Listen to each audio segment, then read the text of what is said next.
ನಾ ರೈತರ ಮಗ ಸುಧಾರಿಸೋದ ರೈತನ ಮಗ ಅಲ್ಲ, ಇಲ್ಲಿ ಬಿಟ್ಟು ಕೊಟ್ಟು ಹೇಳ ರೈತನ ಮಗ ಅಂತೇಳಿ. ಕುಮಾರಣ್ಣ ಹೇಳ್ತಾನೆ, ನಾ ರೈತನ ಮಗ ದೊಡ್ಡದೊಂದು ಹುಡುಗಿನ ಹೊರಗೆ ಎತ್ಕೊಂಡು ಪ್ರಚಾರ ಮಾಡ್ತೀಯಲ್ಲ ಜಗತ್ ತುಂಬ, ಇವತ್ತು ಬಾ ನನ್ನ ಮುಂದೆ ಬಂದ್ ಕಾಸು ಹೇಳ ನಾ ರೈತನ ಮಗ ಅಂತ ಹೇಳ್ಕಾಸ. ನಾ ಅಂತ ಮಂಡ್ಯ ಜಿಲ್ಲಾಕ್ಕೆ ರೈತನ ಮಗ ಆಗೋದು ಬೇರೆ, ಉತ್ತರ ಕರ್ನಾಟಕ ರೈತನ ಮಗ ಆಗೋದು ಬೇರೆ. ಇದಲ್ಲ, ಇಡೀ ರಾಜ್ಯದ ರೈತರ ಪರವಾಗಿ ಅವರ ಶ್ರದ್ಧೆಗೆ ಭಾಗವಹಿಸ್ತಕ್ಕಂಥ ರಾಜಕಾರಣಿ ರೈತನ ಮಗ. ಆದ್ರೆ ಈ ಏನೈತಲ್ಲ, ಈ ಎಲ್ಲ ಸರ್ವ ನಮ್ಮ ರೈತ ಸದಸ್ಯರಿಗೆ ನಾವು ಒಂದು ಮನವಿ, ನನ್ನ ಪ್ರಾರ್ಥನೆ ಏನಂದ್ರೆ, ಬಿಲ್ಲು ಕನ್ಫರ್ಮ್ ಆಗುತ್ತಾನೆ, ನೀವು ಯಾರು ಹಿಂದಕ್ಕೆ ಸರಿಬೇಡ್ರಿ. ಎಂತ ರಾಜಕೀಯ ವ್ಯಕ್ತಿ ಇದ್ರು ನಿಮ್ಮ ಕಾಲು ಹಿಡಿತಾನ.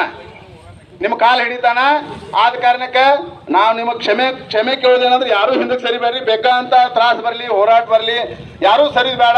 ಇಷ್ಟೇ ನನ್ನ ಎರಡು ಮಾತು ಮುಗಿಸ್ತೀನಿ. ನಾವು ಗುರ್ಲಾಪುರಕ್ಕೆ ಹೋಗೋದೈತಿ. ದಯವಿಟ್ಟು ನನ್ನ ನಮಸ್ಕಾರ ಮಾಡಿ ನಾವು ಹೋಗ್ತೇವೆ.